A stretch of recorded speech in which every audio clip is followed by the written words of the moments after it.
Hello and welcome to CGTN's special program, Bridging the World Through Museum. I'm your host, Lin Lin. And I'm Din Yang. And we're coming to you live from Beijing.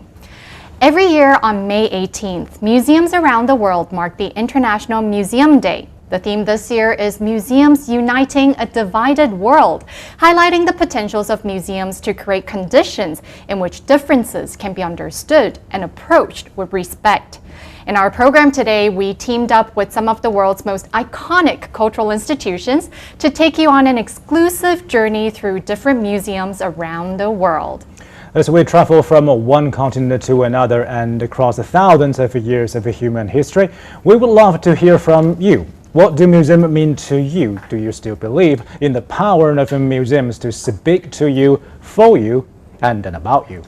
In a time when identity is pulled in many directions and when the seams that divide the world feel ever more visible, can museums still offer a place of recognition, reflection, and repair? The show is live on CGTN's application and the website, but you can also find us on Facebook, X, TikTok, and YouTube, Weibo, and WeChat if you're living in China. So leave your thoughts in the comments where you are watching this. Let's inspire each other. Think of this show as a journey through a museum, a place where we gaze outward at the exhibits, but also inward toward memory, belonging, and the quiet power that may still anchor and heal us. So, Lee, where is our first stop? So for our first stop today, we'll head to the Middle East, a region often defined in the headlines by crisis and conflict. But beyond those headlines, it's a world rich in art, culture, and history. Take Iran, for example. The Golestan Palace in its capital city, Tehran, is filled with treasures and artwork spanning centuries. This lavish royal complex, dating back to the 16th century, is a prime example of how European architectural influences were blended into Iranian design. So today we'll begin our tour at this UNESCO World Heritage Site to experience the elegance, artistry, and history preserved within its walls.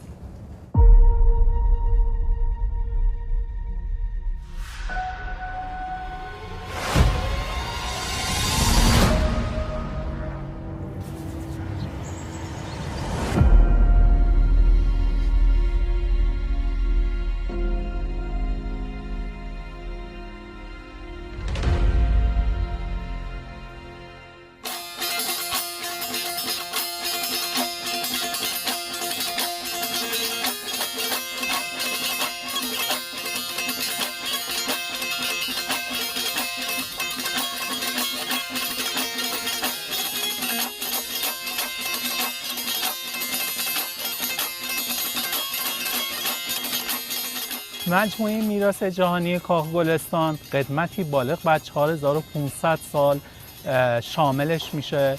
کاخ گلستان یک معماری دارد که تلفیقی از معماری اروپایی و معماری ایرانی هست، خودش حائز اهمیت هست. این مجموعه دارای 3 مخزن بسیار ارزشمند هست. یکی مخزن نسخ خطی کاخ گلستان که بیش از 500,000 برگ سند تاریخی داره، بخش کتب خطی ما که بیش از 63,000 جلد نسخه خطی ارزشمند داره و بخش فوتوتک یا بخش اسناد تصویری یا آلبومخانه سلطنتی ما هست که بالغ بر 50,000 تا 60,000 قطعه شیشه، فیلم، عکس و اسلاید رو در خودش نگه می‌داره.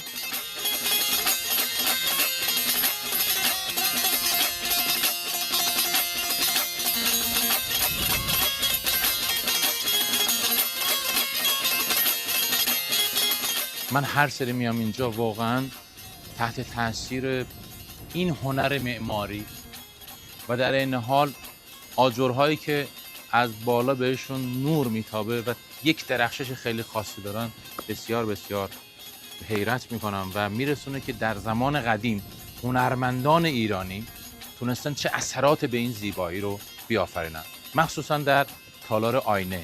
وقتی وارد میشی همه جا پر از نوره و در عین حال مثل این میمونه که همه ستاره ها رو در یک اتاق جمع کردی و یک احساس پادشاهی که در اون زمان بسیار بسیار قدرتمند و در این حال باشکوه داشته به تو دست میده.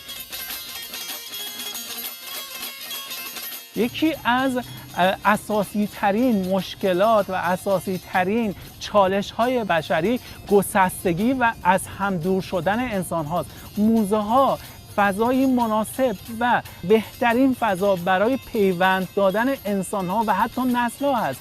وقتی شما در مجموعه مثل میراث جهانی کاخ گلستان حضور پیدا میکنید، با آثار و اشیاء این مجموعه از کشورهای مختلف برخورد میکنید، میبینید که انسانها در عین اینکه در سرزمینها و مرزهای مختلف در حقیقت زندگی میکنن، ولی در یک وجه اشتراکی مثل هنر حداقل میتونن با همدیگه پیوند داشته باشن. انسانهای آینده به گذشته خود نگاه میکنن و با هویت بشر، هویت انسانها، هویت مردم مختلف سرزمینها در حقیقت آشنا میشن. در حقیقت این آثار، این بناها، این اشیا شناسنامه گذشته بشری محسوب میشن که به نسل آینده منتقل خواهد شد. Museum connect us across time and place.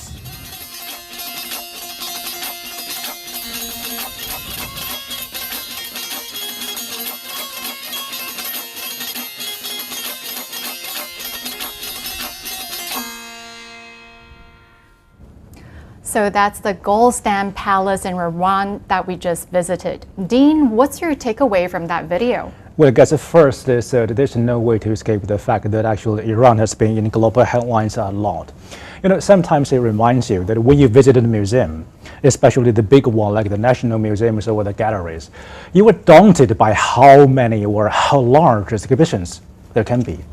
But when you actually come to think of it, all the artifacts in the world put together, it's just a fraction of what the human genius has created through the entire history of art or entire history of human knowledge. And most of the artifacts and most of the traces of our civilization actually has been lost in man-made disasters like wars or natural disasters like a volcano explosion, something like that. So I guess that's why we have to value what we've got here in the museum, because it demonstrates not just the human genius, not just our power to create, but also our weakness in front of natural disasters, and sometimes I think it's our disposition to violence or to division, which I think bring us back to the theme of this year's International Museum Day, Museum Uniting a Divided World.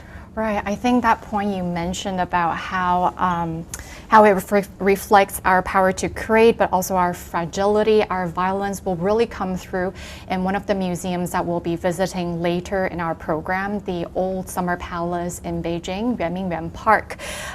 It stands as a testimony to human creativity, but it also bears the scars of conflict and history. But going back to the Golestan Palace, what stood out to me in that video we just saw was actually the folk musician performance with the dutar instrument from Iran. I think with him playing that piece of music in the Golestan Palace, it really added another layer to how I experienced that museum. It wasn't just the architecture, the mirrored mosaic, but with the melodies, with the rhythms of that special instrument, I think it was quite interesting, quite a different vibe. And I guess we can guarantee our viewers there's not going to be the only museum that we bring you with a soundtrack. Right. But you need to be patient with us, because our next stop takes us also to Tehran's Moghadam Museum, a house where private memory becomes a public heritage. Well, originally our era mentions it once belonged to the Moghadam family. Its last private owner, Mohsen Moghadam, was an archaeologist, artist, collector, and a professor at the University of Tehran. Well, together with his wife, Selma, he transformed the family home into a museum. Its charm lies not only in what it holds, but also in how those objects live within the house, where the house itself becomes an exhibit. Well, dedicated to the University of Tehran in 1972, the museum reminds us that heritage is sometimes saved not by power, but by devotion.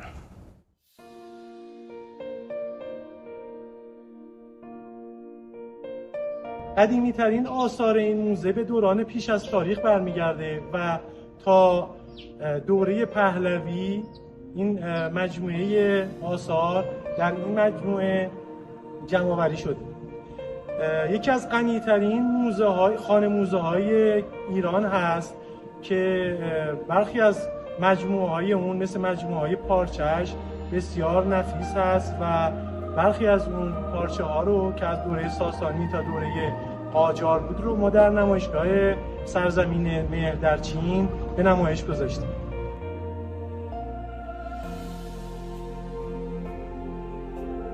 它上面有精美的几何形的花纹，非常有韵律感和节奏。它展现了一种伊朗人对和谐、共生和秩序的追求。这次策展方案呢，没有按照过去以往按照年代来排序，而是按照器物的不同类别，通过每一个器物类别中看出伊朗从古到今它的审美、文化、艺术上的共通性和连续性。我没有过度强调伊朗文明的所谓的物质繁荣，而是强调了它的精神生活。这也是为了让大家能看懂、看明白，每一个文明都有它的逻辑，每一个文明都有它的信仰。伊朗不仅仅是古波斯的荣耀，伊朗是所有民族的荣耀。他们像一颗颗星星一样，共同点亮了伊朗大地的文明夜空。 Wow, some beautiful tile works there. Dean, so earlier we asked our viewers, what do museums mean to you? So what are some of their comments so far? Normally I don't do this, but I bring my phone with me in the studio. I'm going to read some of the comments from my phone. The first question, which of the following best describes what museums mean to you? We offer our viewers online on social media with 4 options. The first one is places of learning, and the second one is in the cultural dialogue. And inspiration, the third one is inspiration and reflection. And the fourth one is others. And you can just name it and tell us what the best answers you think is. I think it's all of the above. Well, most of viewers actually share that with you. They really believe that the museum can be all of them. And there are also some other colorful comments. For example, we got a Peter Du Linz, or maybe the same surname as yours, says that the museum is a place to marinate your dreams and reflect on humanity's failures and successes. I think that's really philosophical. It's not just the success we need to remember, but also the failures, because we learn more, I guess, sometimes from our where we have failed. And another viewer says that all of the above, of course, and also keeps in a cultural record of the changes in technology and the techniques. I don't think we've covered so far, because we only covered 2 places, but we haven't covered a lot about technology or a museum in geography, for example. Right. But maybe we'll touch upon this subject later in our program. As we go. Yeah. Right. So what does museum mean to you, Dean? Ooh, first, I think all of the above, of course, the cultural dialogue and reflection, and also recognition. And but I guess for me, it's also in a place where I can stay relaxed a little bit, because you were surrounded by, especially in art and a gallery or a national museum, you're surrounded by cultural relics, and you feel the reason that I feel safe or secure in that environment is because I'm surrounded by elements that define me. Although that I don't think a lot of people, especially young people, would like the idea that are being defined by something, but you cannot deny that there are certain parts of my own identity are associated with the things around me. They're like the stars protecting my identity, protecting my cultural identity. So that's what I think a museum is to me. And I think for me personally, I feel very fortunate living in big cities like Beijing, where they have world-class museums like the National Museum of China, where they house a lot of treasures. And then these museums in China, they're actively working with cultural institutions around the world. For instance, recently, if you go to the National Museum of Art in China, they have an exhibition featuring masterpieces from the Italian Renaissance, from the Uffizi Gallery. So with these cultural institutions in China actively working with their counterparts in other parts of the world, I think I get to see these masterpieces just being in Beijing. They come to you. So that really changes the experience. I don't have to take an airplane all the way to Europe to see a piece by Da Vinci. I can do it right here in the capital. Well, summer has come. Make sure that Beijing is on your travel list. So next we'll turn our attention to the Museum of Afro-Brazilian History and Culture in Rio de Janeiro, where its director Sonara Rubia shares a poem reflecting the evolving role of museums in our society today.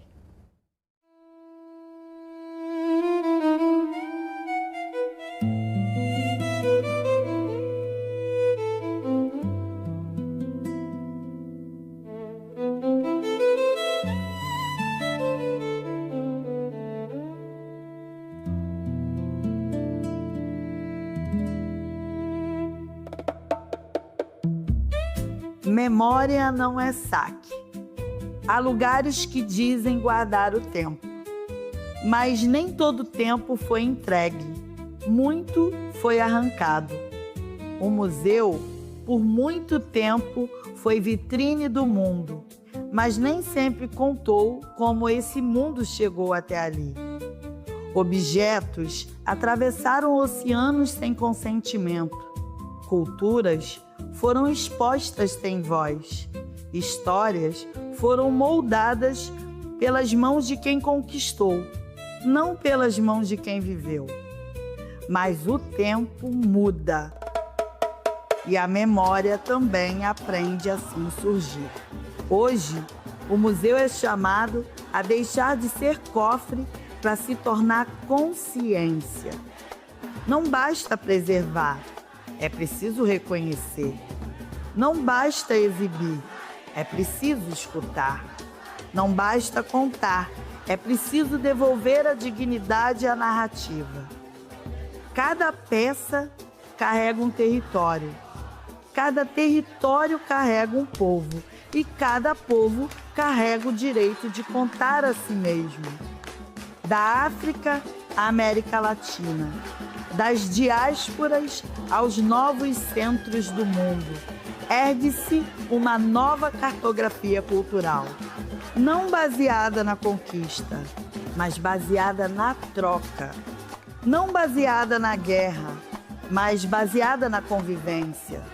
O futuro dos museus não está no acúmulo, está no vínculo, na cooperação entre os povos, na circulação justa das histórias, na construção de pontes, onde antes houve saque.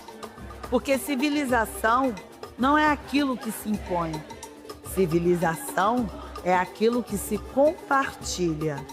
E a memória, quando é verdadeiramente humana, não pertence a quem tomou, mas pertence a quem viveu. Texto de Davi Obadia.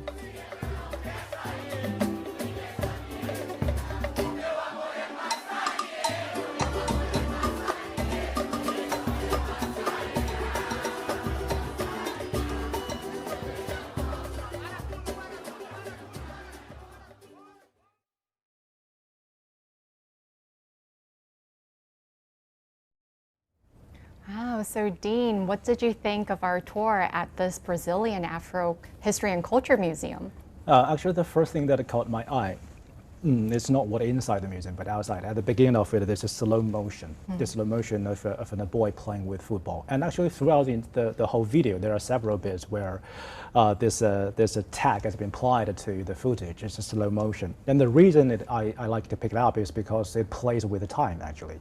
Time used to be something that's completely neutral, completely out of control, out of everything. That we have absolutely no say over it at all. It is the greatest equalizer of humans. But that being said, I think the point is how to visualize time or the flow of time in museum, because that is one of the biggest or the major functions of a museum. It preserves the flow of time. It visualizes. And if we give that time a meaning, basically the flow of time is history. So museum's function is to preserve history. Even though the essence of history, time is neutral or impartial, but the preservation of it is never. Because it always depends on who is telling what history. Right. And I'm afraid that throughout the human history that the wars have been fought for the right to tell the story, and the ownership of it is never a peaceful issue that can be solved easily. So I guess that is the deeper meaning I'm looking for. Right, so that point about who tells the history is what really spoke to me in that particular piece of poem that Sanera shared with us. I think it makes me become aware of when going to an exhibition in a museum, how I look at these artifacts. It's no longer about just being what's being presented, but who tells it and how it's being presented. Yeah. Because in this space, like you said, it's not necessarily neutral. Time in there is organized, it's interpreted, and it is even debated at some point in time. So it's very important that for me personally, when I walk into an exhibition, to keep in mind from whose perspective this exhibition is being told. And so we will take a short break and be back with more exciting tours for you. Stay tuned.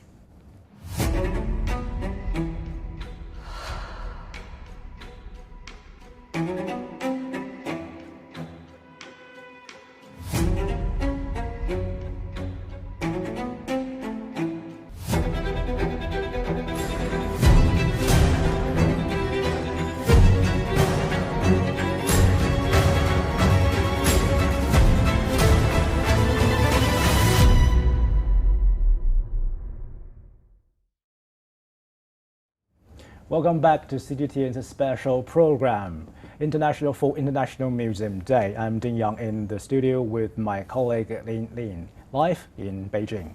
This year the theme is Museum Uniting a Divided World. Right, so Dean, do we have any new updates from our viewers? What are some of their comments?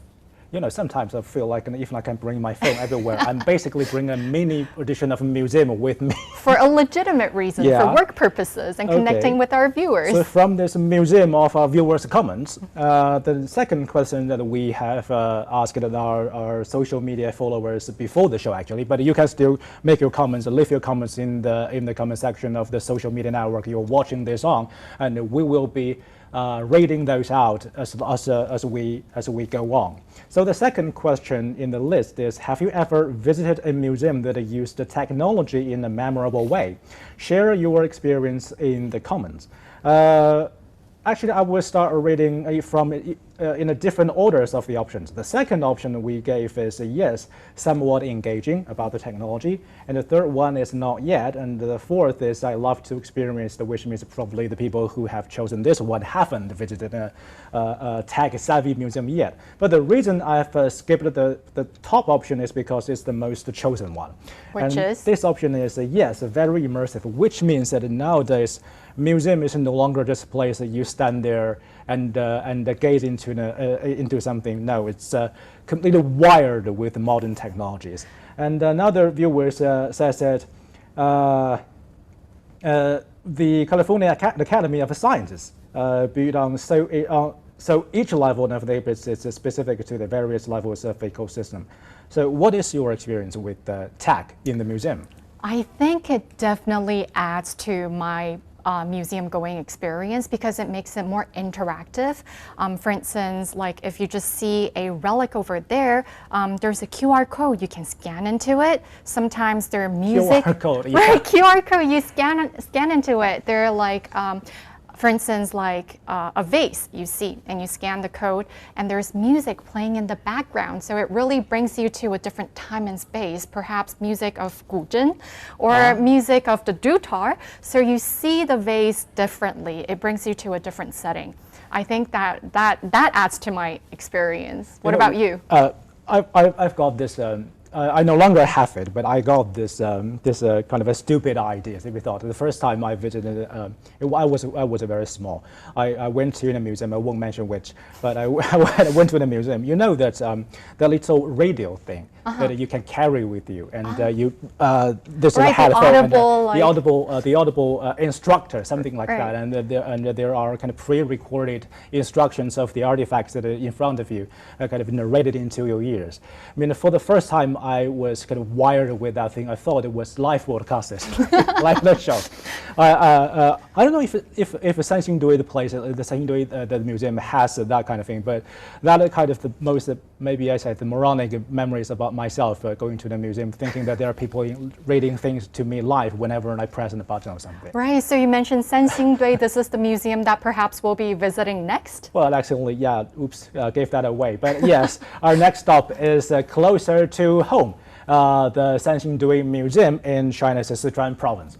It is a place where ancient China suddenly begins to look a little strange, bold, and wonderfully unfamiliar.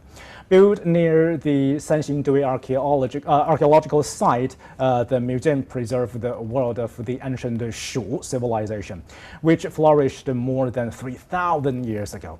Its bronze masks, sacred trees, and standing figures do not fit neatly into the familiar image of ancient China, especially if what comes to mind is the terracotta warriors or the Great Wall.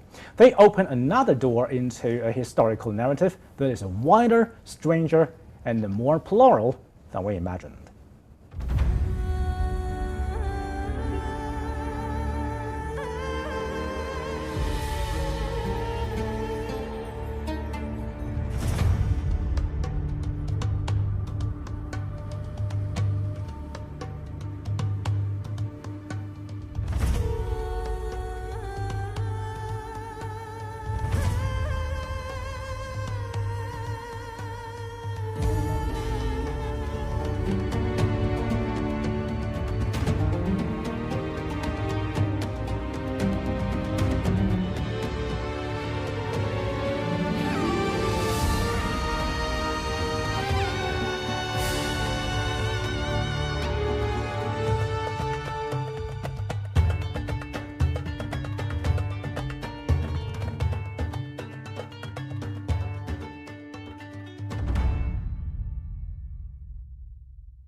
So that's the Sanxingdui Museum in Guanghan City of Sichuan Province. Dean, have you ever visited this museum? You caught me there. I guess my answer probably would disqualify me from doing this show. I haven't, unfortunately, I haven't. Well, I have to brag a little bit because I visited twice. I'll let you lead. I've been to this museum before and after it moved into the new museum complex. And for me, because I work in CGTN's cultural department, we always get stories about this museum, about its mysterious discoveries, new findings. So having read a lot of packages and seen a lot of stories on this, it was quite phenomenal to be there in person because with the new museum, the way how they arrange all the artifacts, they added another layer of mystery and majestic vibe to it. And some of these statues, bronze statues, see, is like 2-3 meter tall. So me being there, I felt quite small, and it kind of reminds us that how small humans can be in the perspective of the entire time or the entire universe. So yeah, I think you should definitely make a trip to that particular museum. Well, my first contact with the Sanxingdui actually was from my history textbook and also my art textbook. It wasn't. I was a rudimentary school student, and you could imagine that the feeling a student going to school probably wasn't the happiest moment of his life then. But I remembered vividly that at the moment I kind of just randomly, boringly kind of flip over my textbook, and the moment I saw that photo of this iconic mask from Sanxingdui with the probably eyeballs kind of popping out into the mask, I was shocked. Right. I didn't realize. We've never seen something like that, right? I watched television, and on television that I've watched what usually on TV would be kind of representatives of Chinese culture, but Sanxingdui was definitely unique, and that was how shocked I was. Saying, okay, is this from my country as well? Yeah. When I was a rudimentary school student, I mean that is how kind of basically it's a culture shock in a way for the young boy. Right, so we've studied history in elementary school. We've seen familiar Chinese artifacts, but that is nothing unlike the usual. It really adds more, like after being at that museum, it only opened up more question about who are we, where are we from, where are we headed to next. So yeah, it's quite the talk in the archaeological world. Definitely. Right, so next we'll head over to Tunisia's Bardo National Museum. This attraction for tourists houses an incredible collection of Roman mosaic and celebrates the country's rich and diverse history.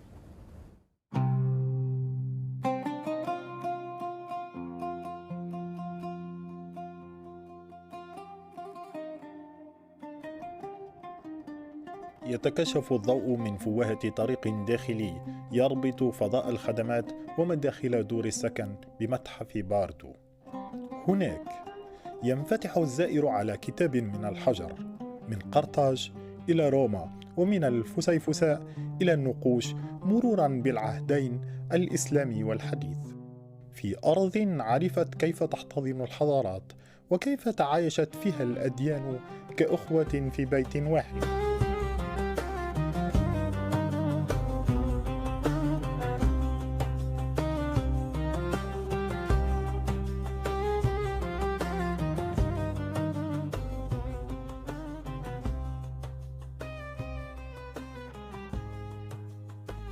هنا تتجاور آثار اليهودية والمسيحية والإسلام في مشهد بصري لا يعلو فيه صوت على آخر.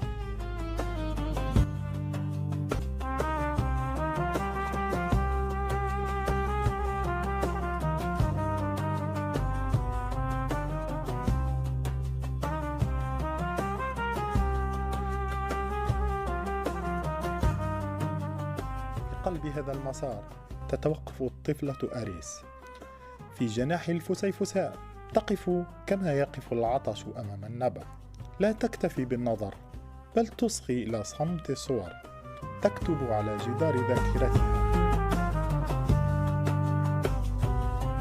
السلام، أن لا تخاف من وجهك وأن لا يقتلك اسمك وما يحمله من انتماء. تتأمل لوحة لطفل يركب دولفينا في بحيرة بنزرت، مشهد يسبح بين الواقع والأسطورة، بين البراءة والحكمة، وكأن الطفل ينادي بنفسه فيجيبه صدى الزمن: يا ذا الطفل تمهل، فأمك لم تلدك ولم تحمل.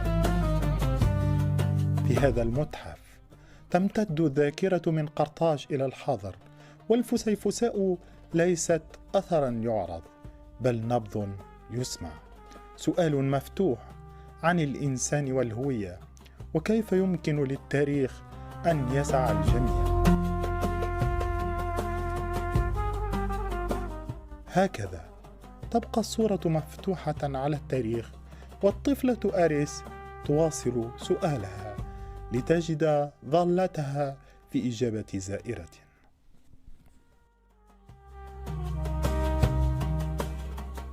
Museums connect us across time and place.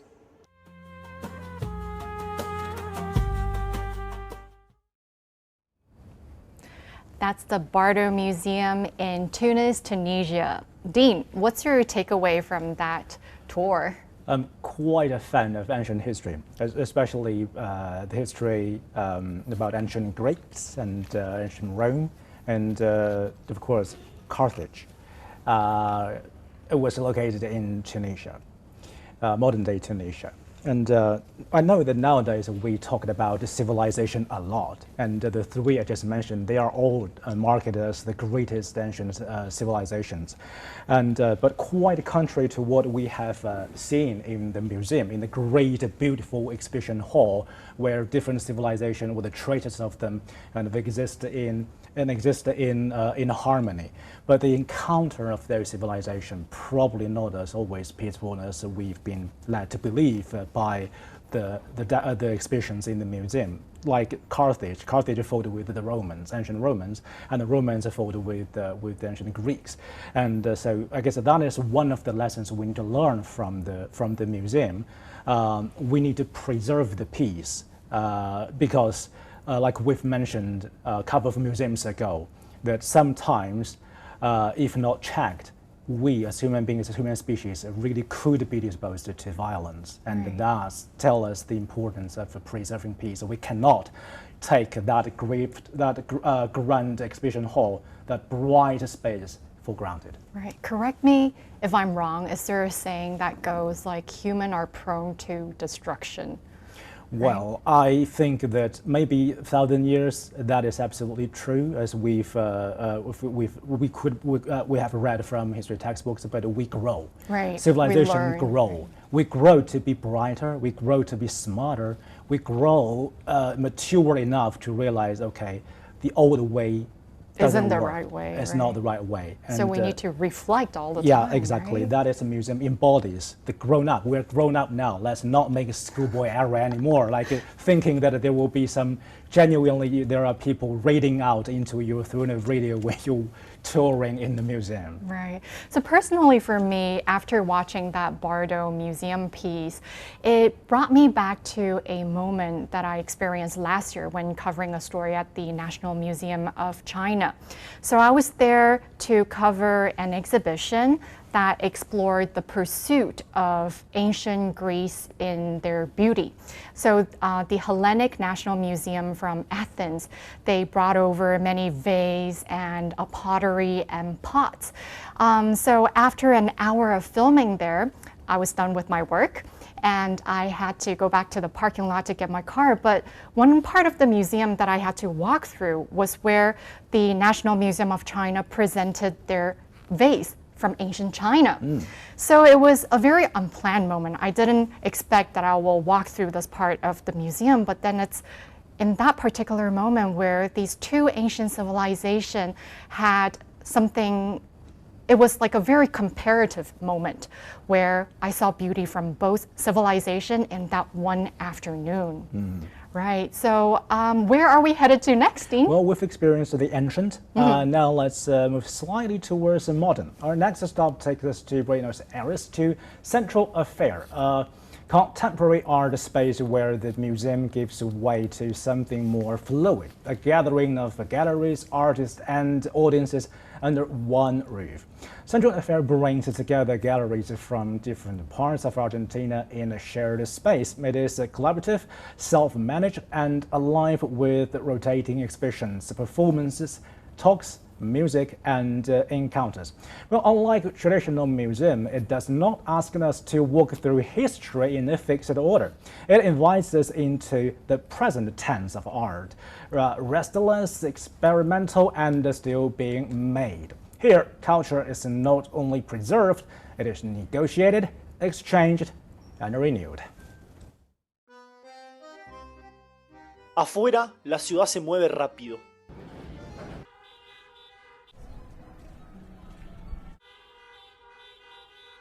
Adentro, el tiempo se ralentiza.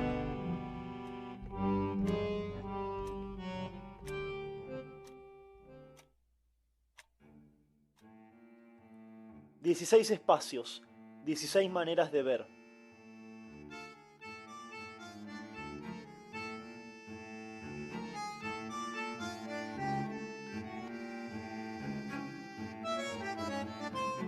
Cada espacio abre una dirección diferente. Algunos nos llevan al pasado, otros nos transportan a través de lugares y culturas. Otros nos plantean preguntas en lugar de respuestas. En el centro del espacio, una imagen comienza a tomar forma.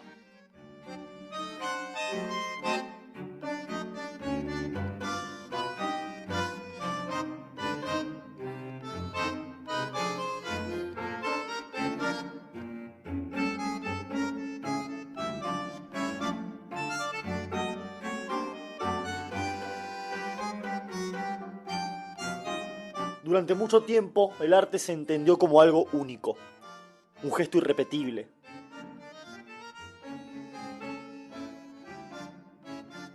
Pero ¿qué sucede cuando una imagen aparece más de una vez? Cuando una imagen aparece de nuevo, ¿qué cambia? ¿Pierde su significado o adquiere una voz diferente?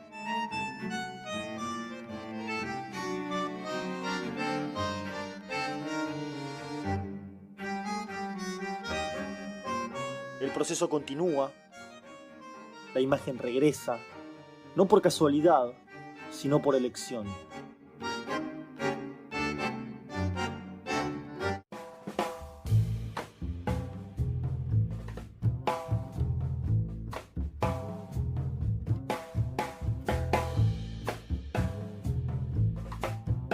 El espacio no termina aquí, persiste en la forma en que lo vemos y en lo que nos llevamos con nosotros.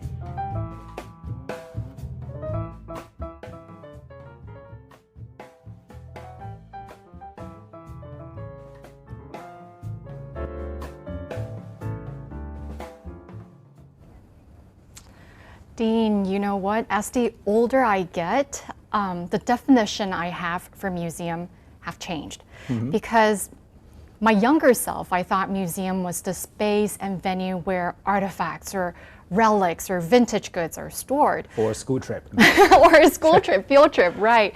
But throughout our program today, we have seen that museums can be a private home, can be a historical site, can be an art gallery. So in this story particular, I think art gallery is part of the wider museum community. In the Central Affairs Museum, you mentioned that there are 16 different galleries in there of different style of artists, right? So side by side, all these artists are exchanging ideas, are creating a venue and space for dialogue. So I find that the museum definition has broadened quite a bit for me throughout the years. Can I startle you with a question? Do. When was last time you paint, when you draw something? Oh, wow. I think high school. High school. Why do you mention that? Okay. What was the subject of the paint? You mean the material? Or? The material and the theme of the paint. I used to work with acrylics quite a bit, right? And it was more contemporary. Contemporary art. I mean, the reason I said that is that I can't even remember last time. I don't think we should include doodling. I mean, that doesn't count. But lots of great works are doodles, you know? But probably not from me. But just, I can't remember the experience. The last time I just spread a white piece of paper. I'm not a painter, in whatever sense the sense of the word. But I can't remember the last time I just put down a piece of paper and draw something on it and appreciate it myself. Definitely not for the eyes of any other soul, because I'm not a painter. But the reason I'm thinking about it is that, I mean, that technology we just saw is definitely not modern. Right. And at the time we living now, we tend to be more in awe of the modern technology. You can Photoshop anything. You can take a photo. Use AI. Yeah, you can take a photo with your phone, and you can even film things. And there are actually been talks about making the film using AI and using your phone. I'm not denying that it's probably gonna happen one day, but I'm just a little bit, feel a bit ashamed that if we cannot preserve the older technology of drawing with a pen. Because I'm thinking about the Renaissance. I'm thinking about Impressionists. I mean, they all learned from the ancient technology and the ancient way of aesthetic of examining, of looking at the world. That's where they got their ideas. That's where their inspirations came from. At least one of them came from. So I guess we should be in awe of the new technology. But in the meantime, we are this ancient treasure stove. We just had our fingerprints. As our fingerprint tips. Right. Let's not just forget all about them. It's very human. Yeah, sometimes human traces, right? From time to time, let's just look back into it. Like just see into that toolbox to see if there's any new inspirations that we can glean, and maybe that would be the new genius idea that comes from. Right, and I want to bring our viewers' attention to the screen print in that video. If you look at it carefully, you will find motifs from Chinese culture. For instance, the lucky knots, the horses for the year of horse. So these elements have made their way across the ocean to this Argentine artist, and he's using this traditional technique to print it out, especially for our program today. So that's pretty interesting for me. Right? Well, after the show, let's find us a piece of paper. And let's draw. Yeah, let's draw something. Right. Okay, next, the Infinite Museum is where the flow of time is visualized. Then melody and poetry are the audible forms of memory and feeling. Now, we have a gift for you that cannot be bound by bricks or pillars. With the wind of the Aegean beneath its wings, it travels toward us from an age of warriors, philosophers, and gods. Dean, you're ahead of yourself. That is our next story. We will go to Slovenia next. Oh, Let's really? take a look at the story first, right? Let's go.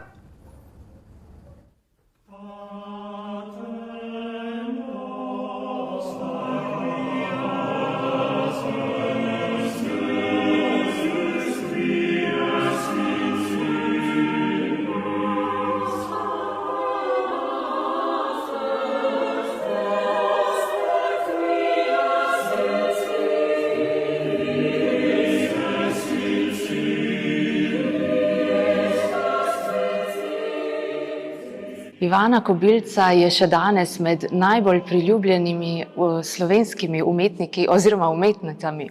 Med njenimi najbolj znanimi umetninami je slika Poletje, ki je nastala med letoma 1889 in 1890. Dela Ivane Kobilca so pravzaprav med našimi obiskovalci sinonim za slovensko umetnost. Če bi vprašali naše najmlajše otroke, pa starejše obiskovalce, tudi obiskovalce iz tujine, bi zagotovo Ivano Kobilco in njeno Poletje videli kot nekaj, kar predstavlja Slovenijo. Med otroki si igrala lani, draga. Čas hiti. Letos že vnemaš srca po Ljubljani. Čas hiti. Kodar hodiš, te mladenči spremljajo z očmi povsod. Satelitov trop nam zvezde krajo znani. Čas hiti. Zdaj je Hannibal pri Kanah, premagavec tvoj obraz. Naša srca Rim, ostrašen, neustrahvani. Čas hiti. Deklica prevzetna, zmisli, kak je kratek vsaki cvet, da začne se leto starati že v Srpani. Čas hiti. Da Helenina lepota, tolkan mož, pred Trojo smrt ni pozabljena. Le pesem sama brani. Čas hiti.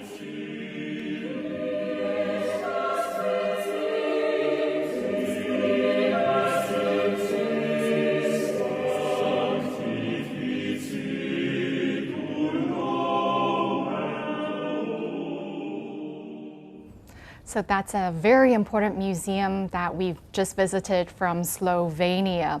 As the country's main art museum, it brings together the largest collection of visual art in Slovenia, spanning from the late medieval period right through the 20th century. And inside, like we have just seen, there are works by Ivana Kobilca, one of Slovenia's most celebrated artists and a key figure shaping Slovene cultural identity. So what was it like looking at that piece of artwork for you? Well, before I mention that, I guess I need to make an apology because I mentioned that we're going to offer you a gift. And that gift is we spoiled it. Accompanied with the soundtrack. And also I mentioned that I'm a fan of ancient history, especially the history about ancient Greece. And I guess that I just couldn't bear thinking of the two. So I jumped the gun a little bit with what we're going to present you next. But that, I guarantee you, the gift is still there, and give us a few seconds, and we will take you there. But about the art we just see, I love paintings. I love standing in art galleries and looking at,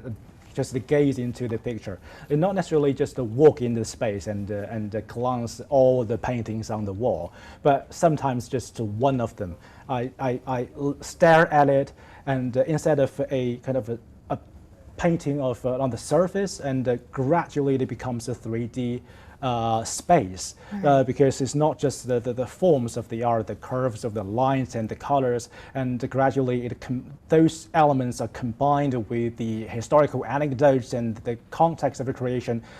Every single painting in a gallery has become a world in its own right. And actually, if you surround it with paintings in a national gallery, for example, and that's where you derive your own identity, actually, because we mentioned a lot about the national image. What is the national image? If you zoom in, complex, right? You zoom in, and the you get a photo, maybe in a photo, you get an image of a mosaic, and every tiny square actually is one of those paintings you can find in the National Gallery. Right. And earlier, while we were prepping for this show, Dean shared with me that he visited Paris when he during his college years. And what was the first thing you did when you went to the Louvre in Paris? Ooh, I've revealed quite a lot about my childhood behaviors, and but. I wasn't. I'm a kind of a Philistine myself. I cannot boast that I'm artistic in any sense. So the first time I went to the Louvre, instead of kind of immersing in the environment, what I did was I kind of went online using my phone, and I found my old high school art textbook, and I just checked all the photos I have seen from the textbook and then make sure it's here in Louvre. And I spent the whole day trying to locate every art piece from my textbook and taking a selfie with that artifact. And the first one, the very first one, I think basically for everyone who visits Louvre, that is definitely the Hang on, let's say the answer together. Which one it is? 1, 2, 3. Mona Lisa, right? I would do the same. And what surprised me actually is first is the crowd is huge. Right. And you had to wait a line and then to squeeze yourself into it in order to capture a glance at it. And the second, it is really a small one compared to the big picture on the textbook. It's about this size. I'm pretty surprised about how big it is. But it still opens my eyes. And also, I didn't quite get it then, but I've gradually come to there is that people just, we have seen it from our textbook or from any postcards. But what is it different about seeing it in real person and like the real thing? I cannot say that the difference is that much between, say, the photo on, the painting on the wall. Because it's too far away. It is, because it's not only this.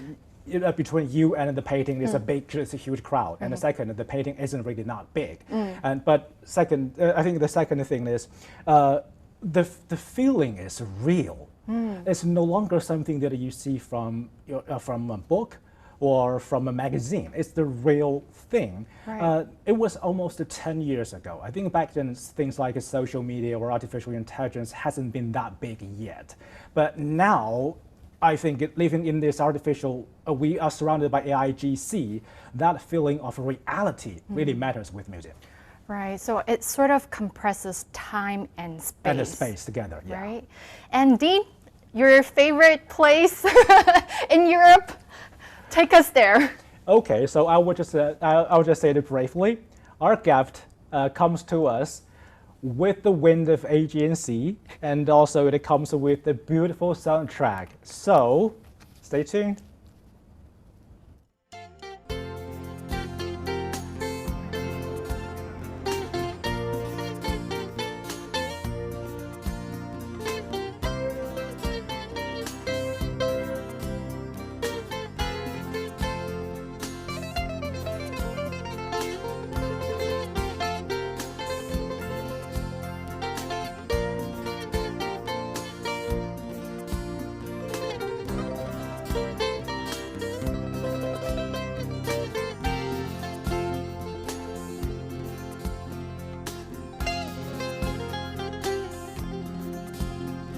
ζωή μας στείλε με καράβι, όλο φεύγει, όλο φτάνει στο λιμάνι και ξαναξεκινά.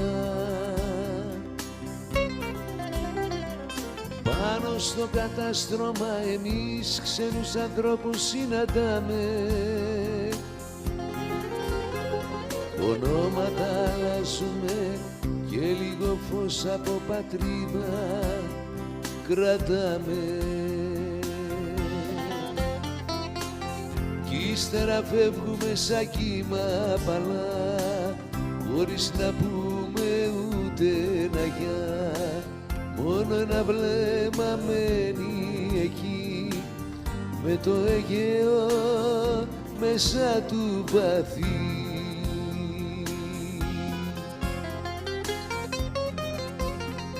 1000 χρόνια μετά εμείς εδώ, στην ίδια θάλασσα, στον ίδιο ουρανό, σηκώνουμε πανιά και μπαλώνουμε ό,τι ραγίζει στο κενό και ρωτάμε ξανά πού πηγαίνουμε τελικά κι αν το ταξίδι είναι αρκετό. Κι ύστερα φεύγουμε σαν κύμα απαλά, χωρίς να πούμε ούτε ένα γεια, μόνο ένα βλέμμα μένει εκεί, με το Αιγαίο μέσα του βαθύ.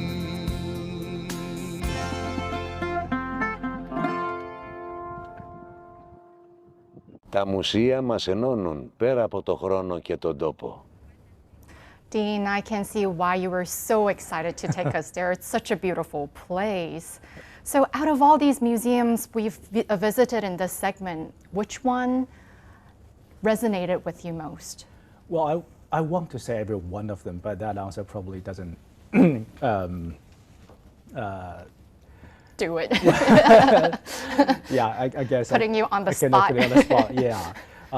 I would say the one that I like to visit next the most is definitely the Parthenon. I want to feel that feeling because it's right next to Aegean Sea.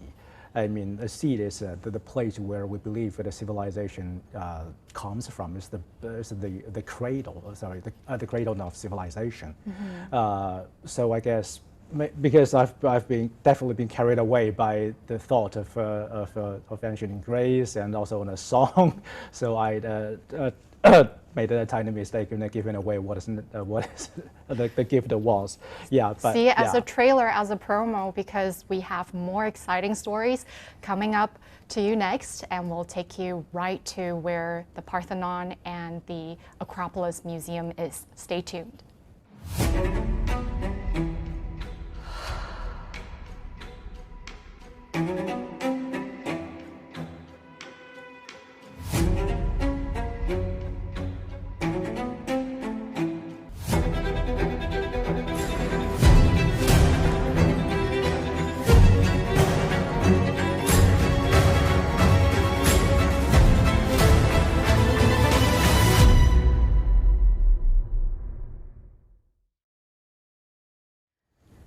You're watching CGTN's special program for International Museum Day, Bridging the World Through Museum. Thank you for joining us.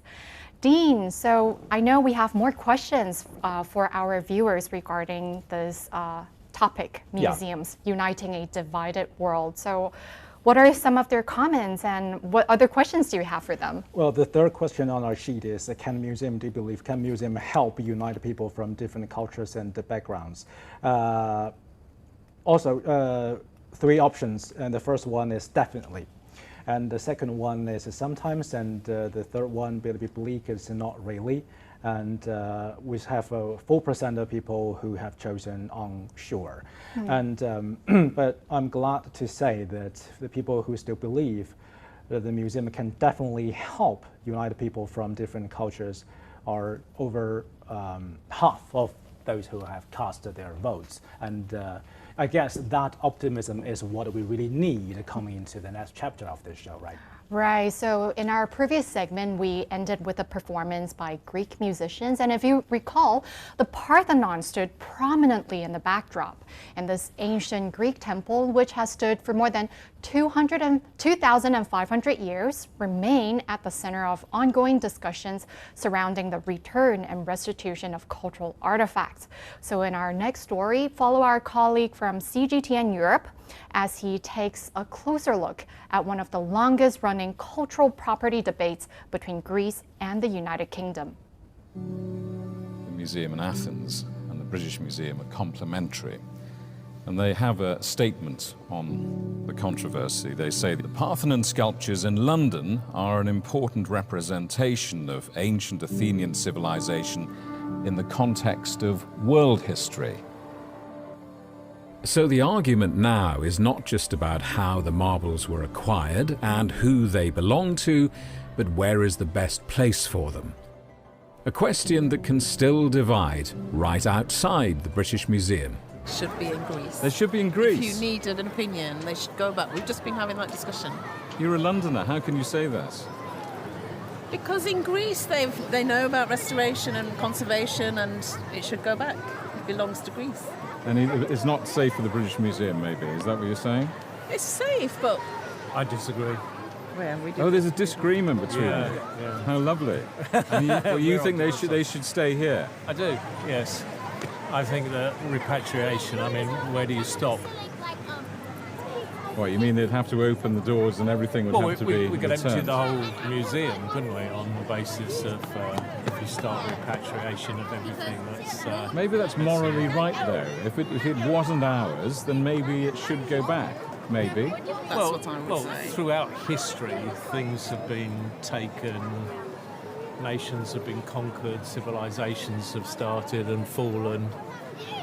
I mean, you know, you're looking to rewrite history from the position that you're in now if you start.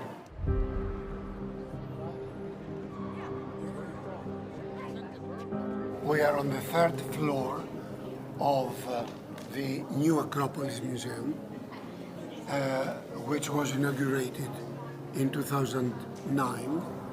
The Greeks say this is where the marbles belong, in a purpose-built museum barely 300 meters from the Parthenon. Its director, Nikolaos Stampolidis, took us on a tour. As you can see, we have these metallic columns. These are 17, and the distances between them are exactly the distances and the numbers of the columns of the monument itself. So here we have the exact measurements of Parthenon itself. I think they should go back to Greece. Why? Because they originally were from Greece. Oh, I think it's high time for King Charles to send it back. I mean, that's a beautiful museum. We were here a couple of years ago, so we saw it. In 2 days, we have tickets to go again. You want King Charles to intervene? Who else should? I will not go in the British Museum. Why? Because everything in there was stolen from somebody else. What? Really? Is that what you honestly think? Yeah. So you will not go in the British So Museum? there's no point. We came here to see the real deal. You feel that strongly about it? Well, they should give it back. It is history, but history that belongs to Greece doesn't belong to the UK. It was supposedly given by the Ottomans, correct? So it wasn't actually a Greek person. The Greek people did not say it was okay.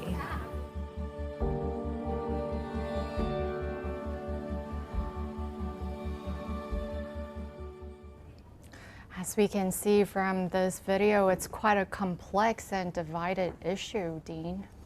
Well, I guess for me, I have to declare an interest. On this issue, I will nail my color to the mast. I am completely taking the side of Greece. I remember that I visited the British Museum once, and the most shocking view was I entered this room, and against one big wall, there were shelves of Chinese porcelain and ceramics. They were beautiful. And I'm a Chinese national. Standing right in front of it, I was thinking, I want those artifacts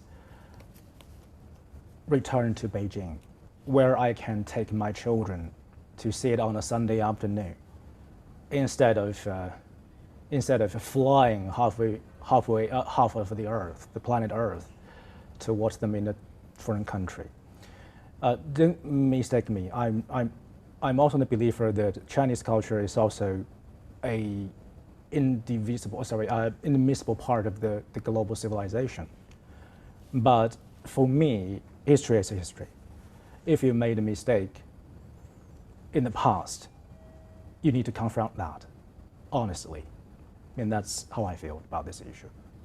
Right, and cultural repatriation, restitution of cultural artifact is definitely a very what do you call it, like a prominent topic amongst the museum world.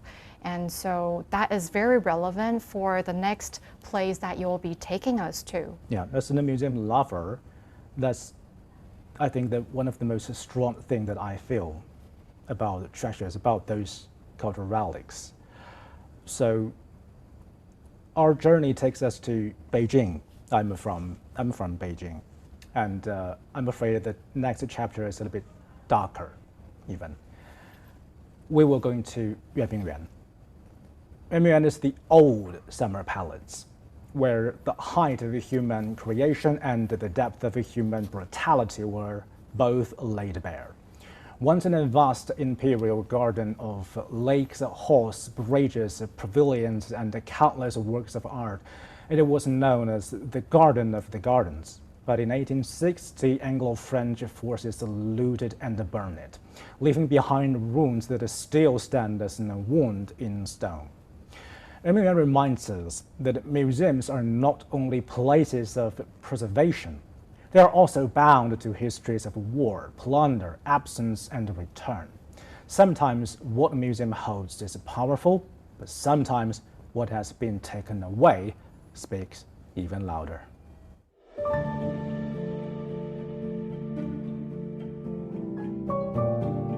圆明园见证了历史，传达了情怀，同时也彰显了中西方交流互鉴的成就。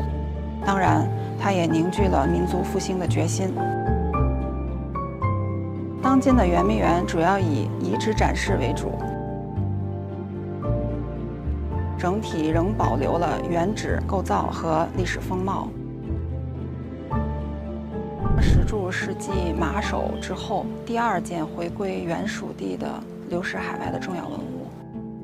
这期跟漂洋过海100余年回归到原属地，我想它的历史意义是完全不一样的。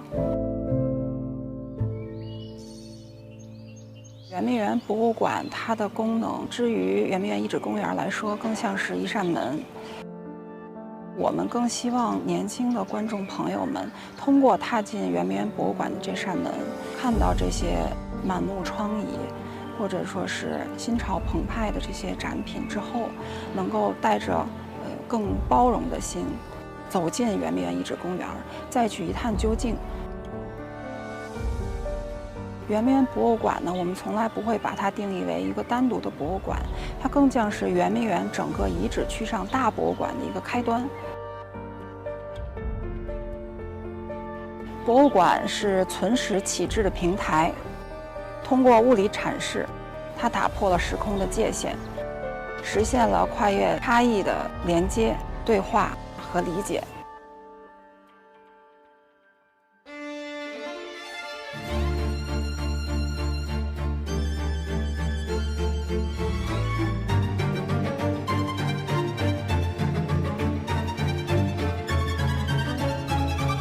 桥之所在，天地无界。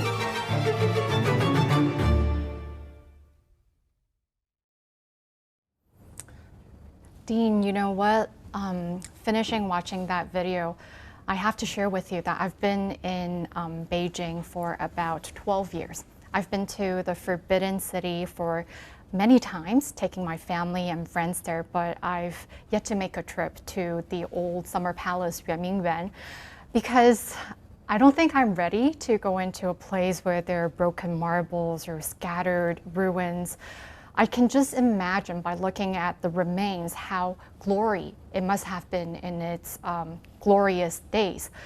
But I think it's also important for us to have such a historical site opening its ground to the public, not just for Chinese, but for international visitors.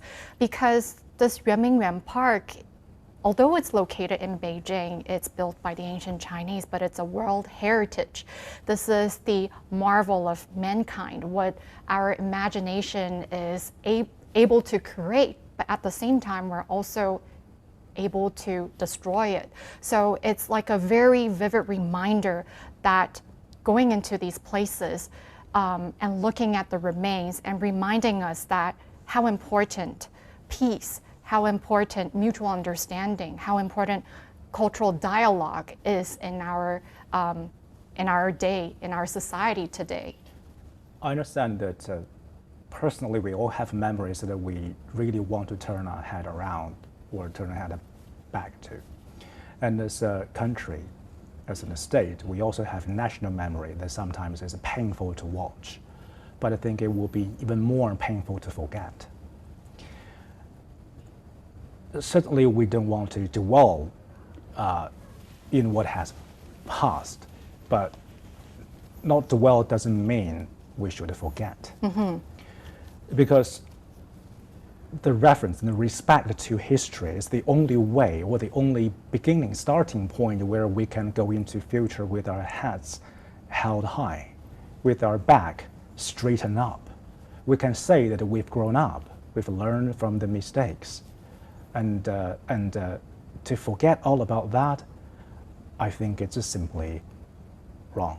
Right. And your point on about learning from our mistakes and from what we're seeing from the old summer palace of the marbles returned, there's actually progress in terms of what's going on with the cultural artifact restitution and repatriation.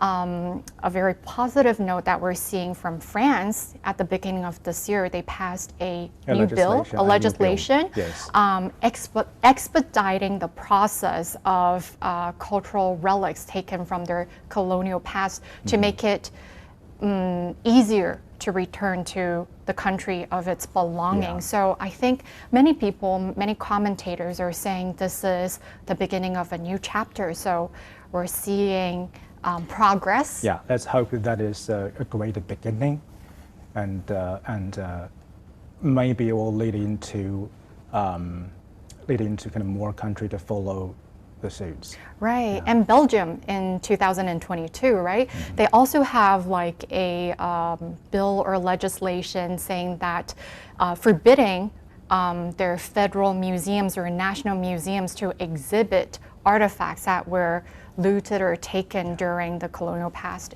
Like this year, the theme is Museum Uniting Divided World. And one of the reasons that we have in a world that has been divided is because sometimes people seem to think that there's I will use a quite old term in the world of internet, alternative truth. I think that there isn't alternative truth. Facts are facts. Let's put the facts on the table. And let's not deceive ourselves. That is the facts. Let's begin from there. Right. That's how, because the museum, we've mentioned this a couple of times, museum is the place that preserves history, knowledge, and the truth. The three things, they cannot be luxury.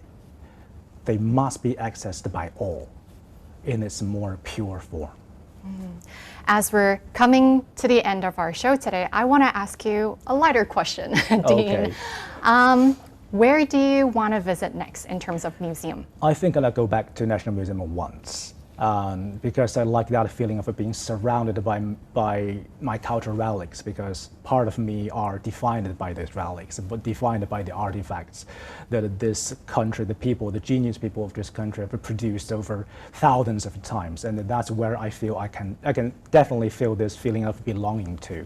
And also I like to stare into maybe one of the artifacts, or some of them, just to see if there's new ideas that I can get from this new way of gazing.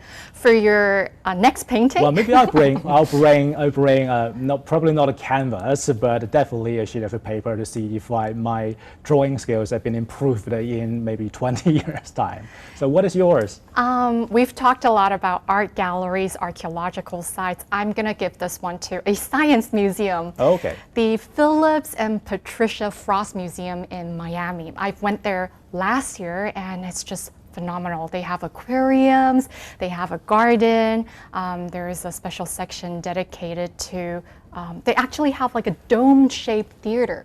One thing probably we haven't mentioned that much is curiosity. I think that is also what a museum is for. So let's go back to the museums, as curious as a schoolboy and a schoolgirl. Right, It's open to the family and for all ages. So that brings us to the end of our journey today. Hope you have enjoyed traveling across the museums and cultural spaces from around the world with us. In a world that can feel divided, museums bring us back to a simple idea that what we share is often greater than what sets us apart. Final comments from Dean before you go? I'll definitely take less photos and keep my eyes for all the artifacts, art pieces. Enjoy the moment. Hope you have a great trip to a museum nearby your home. Thank you for watching and see you next time. Thank you. Bye-bye.